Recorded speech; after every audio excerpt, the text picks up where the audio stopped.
Hi friends, मुठ्ठल Joshi. या व्हिडिओमध्ये आपण जिल्हा परिषदेमधील राहिलेल्या पदांच्या ज्या परीक्षा आहेत, जसं की आरोग्य सेवक, ग्रामसेवक, आरोग्य सेविका, ह्या परीक्षा कधी होऊ शकतात या संदर्भात वर्तमानपत्रामध्ये एक बातमी आलेली आहे. तर त्यामध्ये काय सांगितलेलं आहे तेच आपण पाहणार आहोत. हा व्हिडिओ शेवटपर्यंत पहा. या व्हिडिओला सर्वांनी लाईक करा, शेअर करा आणि Vitthal Joshi YouTube channel subscribe करा.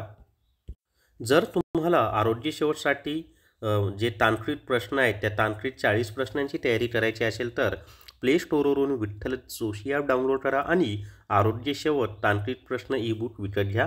नवीन सिलेबसनुसार सर्व टॉपिकची माहिती अपलोड केलेली आहे. तर या ठिकाणी पहा, यवतमाळचा हा म्हणजे पेपर आहे. ग्रामसेवक, आरोग्य सेवक, सेवकांच्या परीक्षांना जून नंतरचाच मुहूर्त. आता पुढे काय म्हणले, जिल्हा परिषदेतील ग्रामसेवक, आरोग्य सेवकांच्या परीक्षा पेसा क्षेत्रातील वादामुळे प्रलंबित राहिल्या. आता आचारसंहिता लागू झाली असून पुढील 2 महिन्यापर्यंत परीक्षेबाबत कुठलाही निर्णय होणार नाही. त्यामुळे परीक्षेला आता जून महिन्यानंतरच मुहूर्त मिळणार असल्याचे स्पष्ट दिसून येत आहे. ग्रामसेवकांच्या 161 तर आरोग्याच्या 474 जागांची भरती होणार असून हे फक्त यवतमाळ जिल्हा परिषदेचा आहे बरं का. दोन्ही मिळून 56,764 उमेदवारांची वारांचे जीव टांगणीला लागले आहेत. मागील लोकसभा निवडणुकांच्या पार्श्वभूमीवर जिल्हा परिषद पदभरती होणार होती, मात्र वेगवेगळ्या प्रकारचे कारण देऊन पदभरती शेवटी रद्द करावी लागली. मध्यंतरी राज्य सरकारने जिल्हा परिषदेची पदभरतीचा निर्णय घेतला होता. त्यानुसार यवतमाळ जिल्हा परिषदेतील विविध सवलतीतील 875 पदे भरण्यास मान्यता देण्यात आली होती. तर परीक्षेची जबाबदारी IBPS कंपनीला दिली होती. या जाहिरातीनंतर एकूण 88,753 उमेदवारांनी प्रत्यक्षात अर्ज दाखल केले होते. त्यानुसार पेसा क्षेत्रातील जागा असलेल्या पदांची भरतीला स्थगिती आली. तर उर्वरित पदांची परीक्षा जवळपास आटोपल्या होत्या.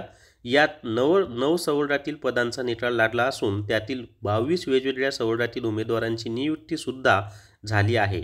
असे असताना पेसा क्षेत्रातील जागा असलेल्या ग्रामसेवक, आरोग्य सेवक, आरोग्य सेविका यांच्या परीक्षा मात्र रखडलेल्या आहेत. तर आता अशा पद्धतीनं पहा मित्रांनो, आणि उमेदवारांकडून पाठपुरावा काय करण्यात आलेला आहे.